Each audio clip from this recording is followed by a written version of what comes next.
আসসালামু আলাইকুম ওয়া রাহমাতুল্লাহি ওয়া বারাকাতুহু। তো পবিত্র ঈদুল আজহা সম্পর্কে আমাদের কিছু আমল আছে। আমলগুলো আমি সংক্ষেপে বলে দিতেছি। ঈদের দিনের প্রথম আমল হলো সকাল সকাল ঘুম থেকে ওঠা।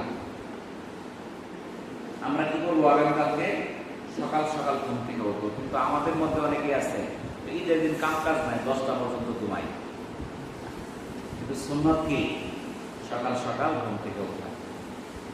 2 নাম্বার, ঘুম থেকে উঠে মেসওয়াক করা। মেসওয়াকের অনেক ফজিলত, আমরা মেসওয়াক করব। 3 নাম্বার, গোসল করা। আমরা সকালে উঠে মেসওয়াক শেষ করে আমরা গোসল করে নেব। 4 নাম্বার, শরীয়ত সম্মত সাজসজ্জা করা। আমরা সাজসজ্জাটা শরীয়ত সম্মত হবে, শরীয়তের বাইরে যেন না হয়, এবং সামর্থ্য অনুযায়ী উত্তম পোশাক পরিধান করা। আমাদের যেরকম সামর্থ্য আছে, এই সামর্থ্য অনুযায়ী আমাদের যত সাধ্যগুলো আমরা উত্তম পোশাক পরিধান করব। 6 নাম্বার আমল হচ্ছে সুগন্ধি ব্যবহার করা, আতর ব্যবহার করা। 7 নাম্বার, ঈদ উল ফিতরে যদি হয় তাহলে কিছু মিষ্টি জাতীয় খাদ্য বা খেজুর খায়া ঈদগাহে যাওয়া। আর ঈদুল আজহার দিন না খায়া যাওয়া সুন্নাত। সকালবেলা কিছু না খায়া মসজিদে যাওয়া, ঈদগাহে যাওয়া সুন্নাত।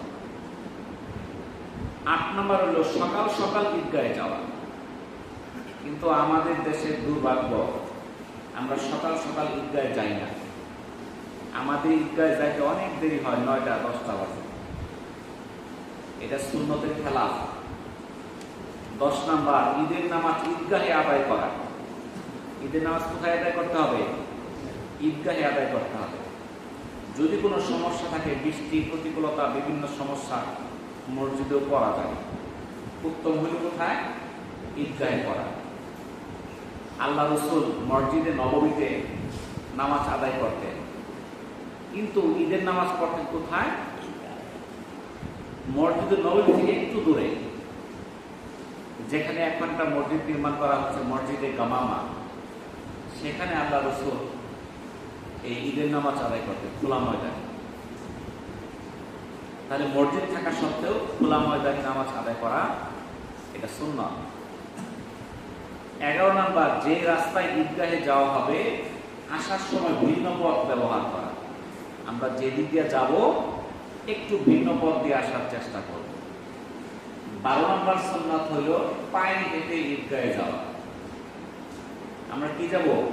পায়ে হাঁটা যাওয়ার চেষ্টা করবো। আমরা যদি সকাল সকাল রওনা হই তাহলে ঈদগাহে কি হাঁটা যাওয়া যাবে না? 13 নাম্বার, ঈদের যাওয়ার সময় তাকবীর পড়তে থাকা। আল্লাহু আকবার, আল্লাহু আকবার, লা ইলাহা ইল্লাল্লাহ, আল্লাহু আকবার, আল্লাহু আকবার, ওয়া লিল্লাহিল হামদ। এই তাকবীর পাঠ করতে করতে যাওয়া। 14 নাম্বার সুন্নাত হলো ঈদগাহে শিশুদের নিয়ে যাওয়া।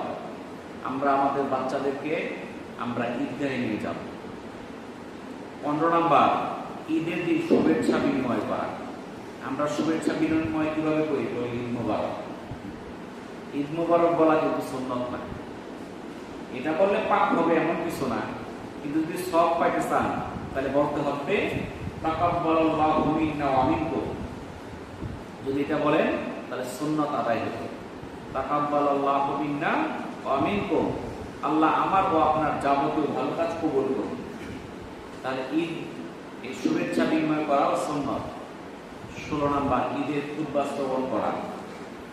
17 নাম্বার, ঈদগাহ থেকে ফিরে এসে ঘরের মধ্যে 2 রাকাত নফল নামাজ আদায় করা, এটাও সুন্নাত। আবু সাঈদ খুদরি রাদিয়াল্লাহু তাআলা আনহু থেকে বর্ণিত, তিনি বলেন নবী করিম সাল্লাল্লাহু আলাইহি সাল্লাম ঈদের নামাজের আগে কোনো নামাজ পড়তেন না, তবে নামাজ পড়ে ঘরে ফিরে 2 রাকাত নামাজ আদায় করতেন। সুনানে ইবনে মাজাহ 1293 নাম্বার হাদিস। আল্লাহ তাআলা আমাদেরকে আমল করার তৌফিক দান করুন। ওয়া আখিরু দাওয়ানা আলহামদুলিল্লাহি রাব্বিল আলামিন। আসসালামু আলাইকুম ওয়া রাহমাতুল্লাহি ওয়া বারাকাতুহু।